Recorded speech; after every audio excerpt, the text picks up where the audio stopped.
মানব সম্পদ উন্নয়ন, তরুণ প্রজন্মকে প্রযুক্তি নির্ভর দক্ষ মানব সম্পদ হিসেবে গড়ে তোলা। এই লক্ষ্যে সরকারি বেসরকারি পর্যায়ে ট্রেনিং এর ব্যবস্থা করা হবে, যার মাধ্যমে তরুণদের উদ্যোক্তা হিসেবে গড়ে তোলা যাবে এবং হবে। নড়িয়া সরকারি কলেজকে বিশ্ববিদ্যালয়ে রূপান্তর করা হবে। নড়িয়া একটি কৃষি বিশ্ববিদ্যালয় স্থাপনের প্রস্তাবিত গৃহীত প্রকল্পটি বাস্তবায়ন করা হবে। বিগত সরকারের সময় বৈষম্য শিক্ষা প্রতিষ্ঠানগুলি সহ জরাজীর্ণ সকল শিক্ষা প্রতিষ্ঠানগুলি সংস্কার করা হবে। সখীপুরে ভালার বাজার আমার নিজ অর্থায়নে একটি পলিটেকনিক্যাল ইনস্টিটিউট করা হবে এবং যার মাটি ভরাট প্রায় 90% হয়ে গেছে, এটা আপনারা অনেকেই দেখেছেন। এবং একটি মেরিন একাডেমি দ্রুত সময়ে মেরিন একাডেমির মাটিটা ভরাট কমপ্লিট হয়েছে। পলিটেকনিক্যাল কলেজের মাটিটা 10% বাকি আছে। এই দুইটা নির্বাচনের পর এই দুইটা আমার নিজস্ব অর্থায়ন আমি শুরু করব। এবং আপনারা জানেন আমাদের নড়িয়া সখীপুরে 23টা ইউনিয়ন আছে, একটা পৌরসভা আছে। আমার ব্যক্তিগত তহবিল থেকে আমি 24টা ভোকেশনাল ট্রেনিং ইনস্টিটিউট করবো ইনশাআল্লাহ, যেটা আমাদের দেশের কর্মসংস্থানের এবং বহির্বিশ্বে কর্মসংস্থানের সুযোগ সৃষ্টি হবে এবং বেকারত্ব দূর হবে। আমি মনে করি আমার দেশের সাধারণ মানুষের উপর বোঝা কমবে। যোগাযোগ ব্যবস্থা ও অবকাঠামো, পদ্মা সেতু রেল সংযোগ শরীয়তপুরের আলুবাজার ফেরিঘাট পর্যন্ত সম্প্রসারণ করা হবে ইনশাআল্লাহ। নড়িয়া ব্রিজের কাজ 6 মাসের মধ্যে সম্পূর্ণ করার যথাযথ পদক্ষেপ গ্রহণ করা হবে। কৃষি ও মৎস্য, কৃষি জমির বহুমুখী ব্যবহার উপযোগী করার প্রশিক্ষণ দেওয়া হবে এবং বীজ, সার, কীটনাশক ও সেচ সহজলভ্য করা হবে। কৃষি পণ্য ন্যায্য মূল্যে নিশ্চিত করতে একটি কোল্ড স্টোরেজ নির্মাণ করা হবে, যেটা আমার ব্যক্তিগত তহবিল থেকে।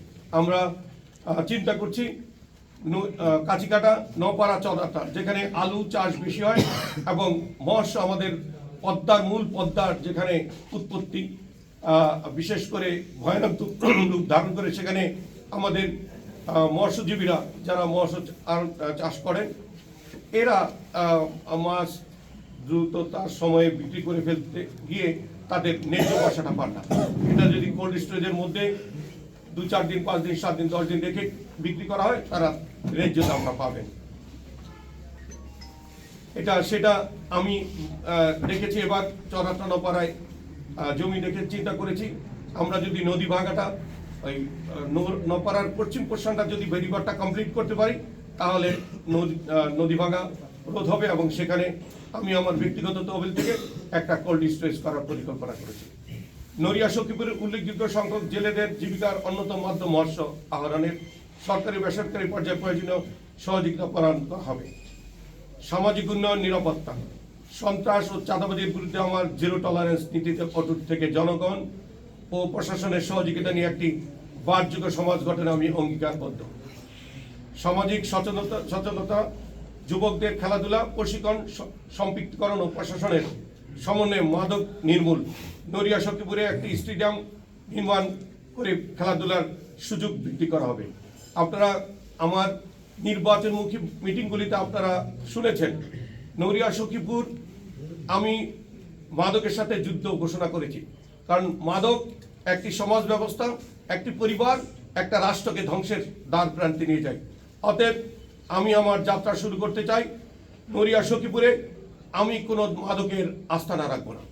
যেখানে মাদক সেখানে শফিকুর রহমান কিরণের প্রতিরোধ। আমি আমার এই 2 নির্বাচনী এলাকার উল্লেখযোগ্য লোকদের সাথে নিয়ে এই প্রতিরোধ গড়ে তুলব। আমি বিশ্বাস করি আমি সফল কাম হব। সালিসের নামে অবৈধ অর্থ আদায়, অবৈধ জমি দখল সম্পূর্ণভাবে বন্ধ করে আইনসম্মত ন্যায়ভিত্তিক বিচার ব্যবস্থা নিশ্চিত করা হবে। প্রবাসী অধ্যুষিত নড়িয়া সখীপুরের প্রবাসী সহ সমাজের সকল শ্রেণীর মানুষের প্রতি যে কোনো হয়রানি বন্ধে মনিটরিং ব্যবস্থা কমিটি করা হবে। মনিটরিং করা হবে। আমরা মনে করি যারা রিটায়ার্ড আর্মি অফিসার আছেন বা যারা পুলিশ অফিসার আছেন, তাদের সমন্বয়ে নড়িয়া সখীপুরে 2টা মনিটরিং সেল গঠন করা হবে। তাতে আমরা মনে করি এই চাঁদাবাজ, সন্ত্রাস মুক্ত একটা সুন্দর সমাজ ব্যবস্থা গঠনে সহায়ক শক্তি ভূমিকা পালন করবে। সেক্ষেত্রে তাদের সমন্বয়ে আমি 2টা মনিটরিং সেল গঠন করব, নড়িয়াতে একটা, সখীপুরে একটি। প্রবাসী অধ্যুষিত নড়িয়া সখীপুরের প্রবাসী সমাজের সকল শ্রেণীর মানুষের প্রতি যে কোনো হয়রানি বন্ধ মনিটরিং ব্যবস্থা কমিটি করা হবে। থানা সংলগ্ন এলাকায় অভিযোগ বক্স স্থাপন, যেটায় ভুক্তভোগীর নাম প্রকাশ না করে নির্ভয়ে সমস্যার কথা প্রশাসনকে জানানো হবে না। অনেকে আছেন ভয়ে অভিযোগ বাক্সে অভিযোগ দাখিল করেন না, বাট হয়রানির শিকার হয়েছেন।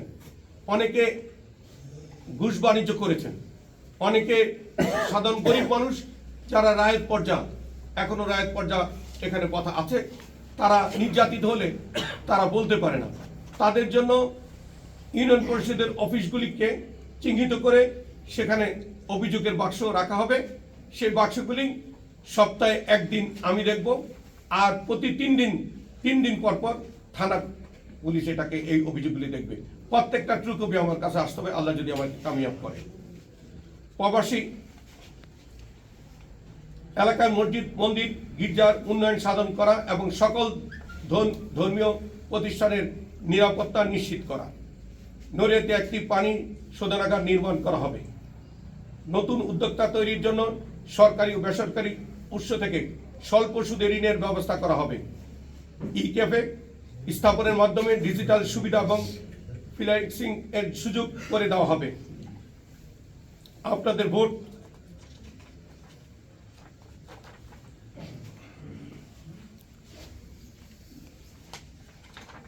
নপাড়া চরাটা কাছিকাটা যোগাযোগ নেটওয়ার্ক স্থাপনের দিঘির পার হয়ে, মুন্সিগঞ্জের দিঘির পার হয়ে নপাড়া ব্রিজ ও চরাটা কাছিকাটা সড়ক সংযোগ নেটওয়ার্কের মধ্যে নিয়ে আসা হবে। ওখানে আমি যা দেখেছি, আমি নিজেও কন্ট্রাক্টর, মেঘনার 2টা ব্রিজ করেছে, 2টা ব্রিজের 750 মিটার ছিল। সেখানে তারা 2টাকে পার্ট করে মাটি ভরাট করে 250 করে 500 মিটার ব্রিজটা করেছে। তাতে মেঘনার সাথে সরাসরি পূর্বাঞ্চলের একটা যোগাযোগের ব্যবস্থা হয়েছে। আমরা সেম অবস্থা দেখেছি এখানে দিঘির পাড় থেকে যদি 200 মিটার 2টা 400 মিটারের ব্রিজ করা হয়, তাহলে কাছিকাটা অথবা নপাড়া সংযোগ সড়ক করে কাছিকাটা নপাড়া চরাটাকে টোটাল যোগাযোগ নেটওয়ার্কের মধ্যে নিয়ে আসা যায়। সেটা হলে অনেক ছোট ছোট কলকারখানা এখানে চলে আসবে এবং কোল্ড স্টোরেজ মালামাল ক্যারিং করা খুব সহজ হবে। ওখানে আপনারা জানে খুশি হবেন যে আমি এই নির্বাচনী কাজ হয়েছে, এবং যেহেতু আমি ব্যবসায়ী, আমি হেঁটে গেলে চেষ্টা করি যে ব্যবসার স্পেল কোথায় আছে। আমি দেখেছি, আমি নড়িয়ার অনেক জায়গায় জমি বিক্রি করা না করে দিয়ে আসি, যেমন চরাটা এবং নপাড়া।